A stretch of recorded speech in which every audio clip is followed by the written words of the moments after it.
As we have said, Advent is a time of leaning into our longings, of paying attention, of hoping against the darkness, and doing our best to stay awake while we wait. Our theme during the season of Advent comes from the musical centerpiece of a movie based upon the book of The Grinch. And the song is "Where Are You, Christmas?" And the opening chorus says, "Where are you, Christmas? And why can't I find you?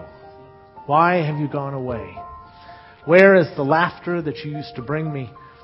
And why can't I hear the music play?" These are the questions that we are struggling with and wrestling with during this season of Advent. The text that you're going to hear in just a minute is from the book of Romans, and typically I invite you to open your Bibles and join along in reading, but the version that we're going to be reading from this morning is from the Message, which is a modern paraphrase of the New Testament, and in this case, we're going to be reading from that.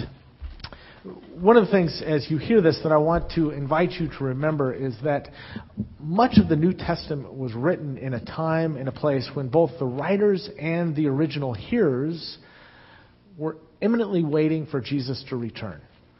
That it was going to happen any minute. After the death and resurrection, when he was born, when he was getting ready to ascend into heaven, he said, "I will be back." And the anticipation, the belief in that moment was that it was going to be any minute. And as the years went by, people started to wonder what it means to wait and to live into that longing, how to be patient as they wait for this day to come back. And in this letter to the church in Rome, Paul gives instructions on how to wait, what to do in the meantime, how to live, and what to be as people of faith. But make sure that you don't get so absorbed and exhausted in taking care of your day-by-day obligations that you lose track of the time and doze off, oblivious to God. The night is about over. Dawn is about to break. Be up and awake to what God is doing. God is putting the finishing touches on the salvation work He began when we first believed. We can't afford to waste a minute. Must not squabble these precious daylight hours in frivolity and indulgence, in sleeping around and dissipation, in bickering and grabbing everything in sight. Get out of bed and get dressed. Don't loiter and linger, waiting until the very last minute. Dress yourselves in Christ and be up and about.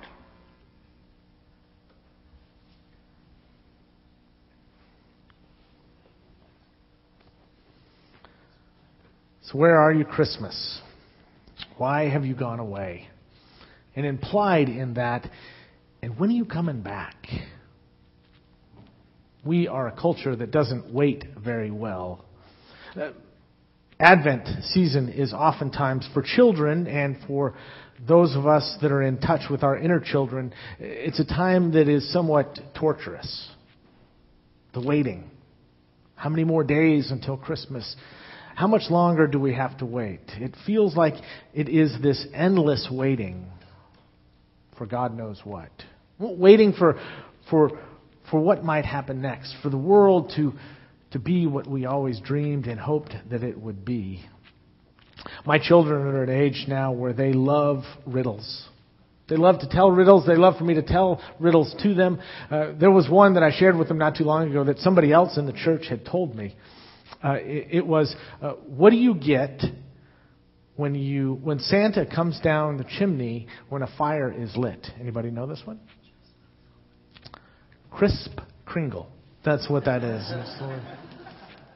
There was one that I shared with them not too long ago that has been a long time, one of my favorites. How do you keep a moron in suspense? Anybody know this one? I'll tell you later. We'll worry about that one a little bit later. They didn't get that one at first. It took them a while, but once they did, they thought that was pretty funny. We don't like to wait. We don't like that suspense, do we? We are not, by and large, a patient people as a culture, by and large. We don't like to wait. Do you remember a number of years ago there was that Avis advertising campaign? There was that guy that said, "I hate to wait. I hate to wait. And that was the entire campaign that was built around that guy that hates to wait. And I would say that in many ways, he spoke not just for himself, but for all of us. We don't like to wait. Notice sometimes people standing in line, how anxious they get and agitated. Think about how anxious people get, especially in this time of year in traffic. Somebody said to me after the first service that a split second, the very definition of a split second, is the time it takes for the light to change and the person behind you to honk. That's the split second. That's how long it takes. We don't like to wait. We saw this example too last week. We used to have to wait until Black Friday, right? But now we don't even have to wait till Black Friday to start our Christmas shopping. We can go shopping on Christmas Eve or on Thanksgiving. About 6 o'clock, the store's open. Right about the time that Grandma's putting the yams on the table, you get up and go. We got to go to shopping, Grandma. Got to get more of what we already have enough of. We have to go because we can't wait. There was a book that came out a number of years ago by a guy by the name of James Glick, and the book was called Faster, and the subtitle was The Acceleration of Just About Everything. And he said something in that book that always proved what I had suspected, but now I know for sure. What he said was that the closed door button in an elevator is not hooked up to anything. It's a placebo. But yet we get in the elevator, right? And the first thing that we want to do is we want to close the door. And we want to make sure, because we don't have to wait until the doors close on their own. We want to hurry up the thing. And so we push it. And we don't just push it once, do we? No. We push it like 8 times, even though we know that it doesn't get there any faster. We are a culture that doesn't like to wait. We have instant coffee and fast food. We have drive-through windows and microwave everything. I also read not too long ago that the number one shampoo on the market today has both the shampoo and the conditioner so that you can skip that step. Now, I don't know how much time you all are spending shampooing and washing and conditioning your hair, but apparently it's a lot of time. And I don't know why I don't have more time on my hands with less hair. We love our computers, right, and all of our technology because they give us what we want almost immediately. But yet, how frustrated do we get when we get a slow connection or a slow download speed? We get frustrated when it doesn't work quite as fast as we want. Louis C.K. is one of my favorite comedians, and he is brilliant in the way in which he sees the world. And he talked one time, I think it was on a late-night talk show, and he was talking about how things have progressed in even his lifetime.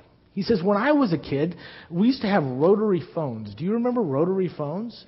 First of all, you had to go and stand next to it. You couldn't just walk around the house, right? I mean, it was actually corded to the wall, and you had to stand right there. And then you had to put your finger in a hole, and you had to turn it all the way around, and it would come back. And you used to hate, didn't you? You used to hate people that had zeros in their phone number because you had to go all the way around. And if they had 2 zeros, sometimes you just said, forget it, it's not worth it, I'm not going to call them. We don't like to wait. He says also, do you remember back in the days when if you wanted money, you had to go to the bank? And the bank was only open for like 3 hours on a Tuesday, it seemed like. And you went there and you had to stand in a long line and you had to write a check to yourself and prove to them that I really do have money in my account. You had to go through all of this stuff. We didn't have ATM machines. He says, and now cell phones. Sometimes we'll pull out our cell phone. Here we are with all of our technology, and it'll be a slow speed, and you'll have to, we get frustrated because it takes too long to connect, right? And he says, give it a minute, it's going to space. I mean, how spoiled have we become? It's going to space, give it a minute. People that are far smarter than me talk about how technology is taking away our ability to simply be present in the moment. That we don't have to be with that loneliness, that longing. Notice if you see a group of people standing in line for something. Notice how many of them in that moment pull out their phones to do something. check the scores, check Facebook, whatever it is, so that they don't have to be present in that moment. Our technology has taken us away from our ability to simply be present, just to simply be. And anytime we feel that anxiety, we feel that impatience, that loneliness, that emptiness, the first thing that we want to do is pull out our phone, make a phone call, send a text message, just so that we know we're not alone in that moment. Anything to pass the time, because by and large we aren't a patient people. Advent is a time of waiting. It's a season in which we try to be patient and to remind ourselves of what's most important in this world, and to be able to see and to recognize and to lean into the longing that we all feel. Scott Colglazier is a disciples pastor serving a church in L.A. And he says this. He says, most of us jump from Halloween to Christmas quicker than we can swipe our American Express card.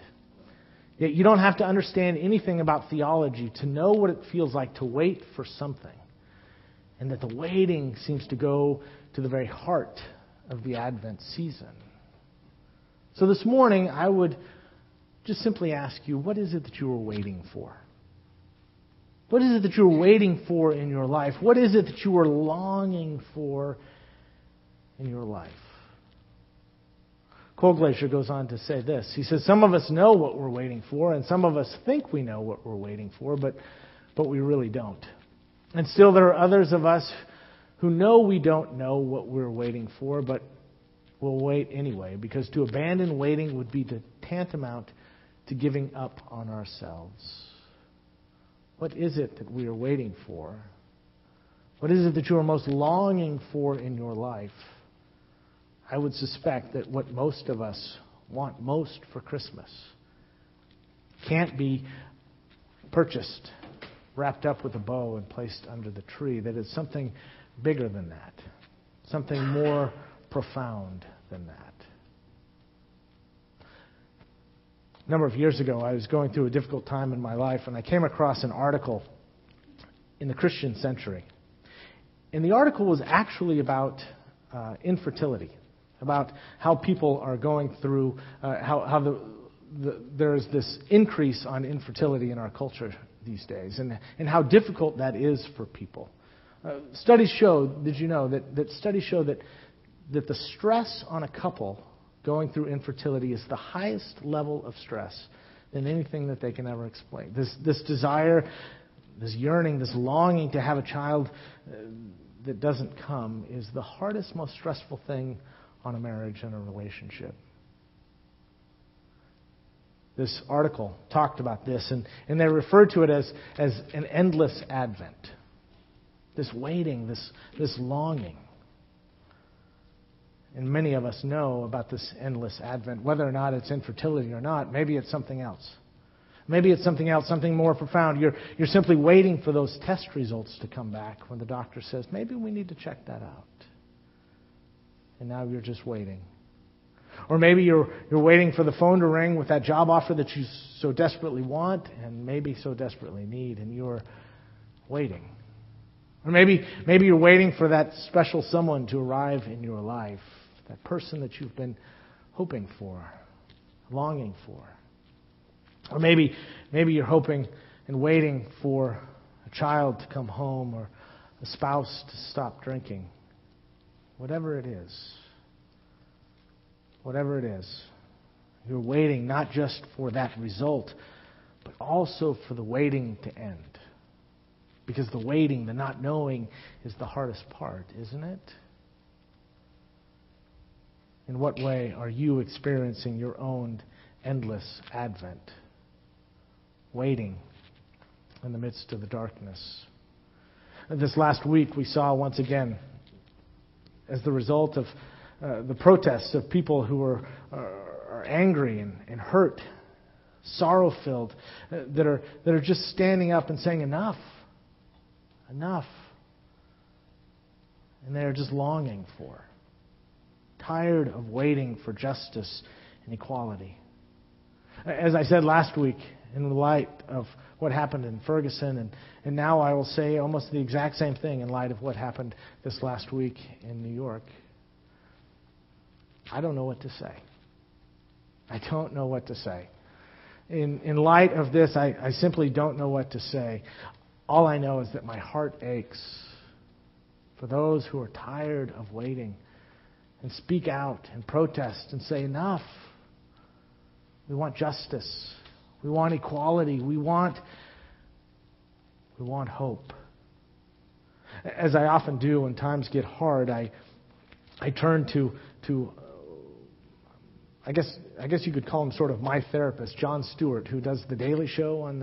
He's kind of my therapist. He's the one that helps me make sense of things that don't often make sense.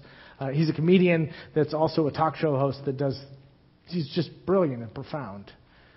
One of my friends and colleagues recently said to me, in many ways, he's sort of the court gesture of our culture. That he's able to say things in a way that often brings humor and laughter, and says things in a way that we may not be able to say them to our boss or to our spouse or to our children, to our students, that he can say things with a level of humor that sort of diffuses it, but yet still has a profound truth. And as often happens when the court gesture gets serious, maybe we need to be paying attention a little bit more. And this last week, in light of what happened in New York City, he got serious. And he got quiet. And he finally said this. He says, I honestly don't know what to say. He went on to say, if comedy is tragedy plus time, I need more time. But really, what I'd really settle for is less tragedy. And in many ways, we feel that, don't we? We long for less tragedy in our life. We're tired of waiting for less tragedy. And we hope against hope. He speaks for all of us. If you look closely at Scripture, sort of the overarching narrative of the Bible, that what you could say is that in many ways, the Bible itself is sort of a lesson on patient waiting. Think about it. Think about the Hebrews that were in Egypt in slavery. And they were waiting and waiting and waiting for 40 years. Waiting and waiting. And then the Israelites, several generations later, they are in Egypt, far away, ripped away from their home, and they're waiting. Waiting to be able to come back. To be able to rebuild their life after the destruction of everything that they hold near and dear to their heart, everything that they held sacred. And then years later, first century Palestine, there are all of these people that are on the underside of power, and they're waiting for the Messiah to come. Waiting for the Messiah to come. Now it's important for us to remember that when we talk about the Messiah in the first century Palestine, that most of the people that they were envisioning and anticipating had to do with people like David and Saul and Solomon, these great military leaders of the time. And so they were waiting on the Messiah that would come and lead them in a revolt against their oppressors. Stand up to their enemies. But yet this person comes vulnerable, meek, mild, a baby.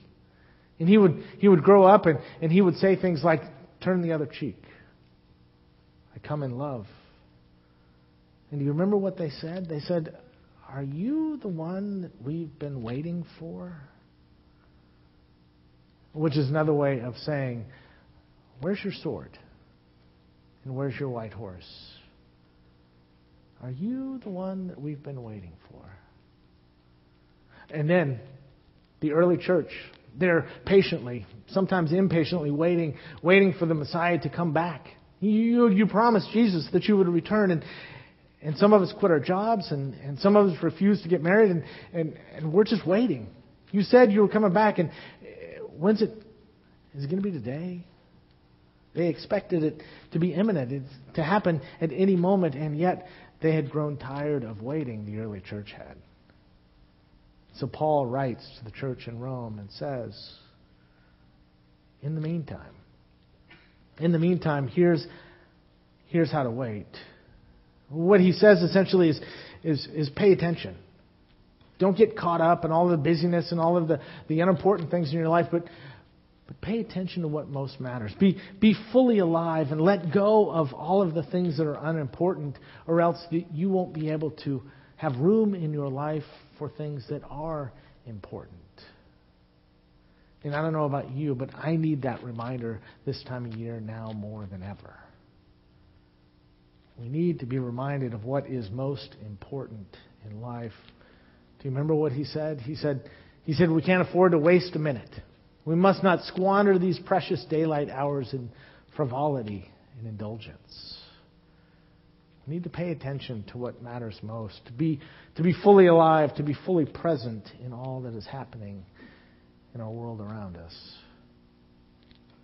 My friend Courtney serves a church in Tulsa, Oklahoma. And she sent out an email to all of her friends not too long ago with her Christmas wish list, which when I first thought about it, I thought that was a little presumptuous. None of us asked you, Courtney, what you wanted for Christmas, but she decided to send it anyway. She said, in order to save a little bit of time, I'm going to tell you now what I want for Christmas so that you can save time for other times. Just so you know. She said, what I really want for Christmas this year more than everything else is for someone who's been sick to finally get that medicine that they've been needing since last year. What I really want for Christmas is somebody who's been feeling less than and put upon, that's been bullied. What I really want is for them to know that they are loved, and that they are cared for, and that they are valued. What I really want is that for someone who lives off rice and beans, and sometimes not even that, will go to bed at least once this week with a full belly. That's what I really want for Christmas. That is what I'm longing for in this world today. She goes on to say, and I think this is pretty profound, she goes on to say, this year, in order to celebrate Christmas, I would like to do more of the real gift giving that makes all giving worthwhile. The kind of giving that goes on between people who care for each other. Rather than going shopping, I'll be writing notes and sending cards. I'm having dinner with folks and listening to what's happening in their lives. This year I'll be spending as much as I can on the one thing our society holds more tightly even than we hold our money, and that is our time. That is our time. So how should we wait? My prayer for us is that we will do so as fully alive as possible. That we will be awake and aware, not encumbered by all of the unimportant things that so oftentimes take all of our time, but to pay attention to what matters most in the world around us, so that we will be ready when we gather on tiptoes and peer into the manger, to be able to see the small hand of a child that reaches up to us, a child that comes to us in the most unexpected of ways and brings us light in the midst of darkness, hope in the midst of despair. My hope for us is that we will be fully awake and alive, so that the real gift of Christmas will come to us and tell us, my kingdom is not of this world.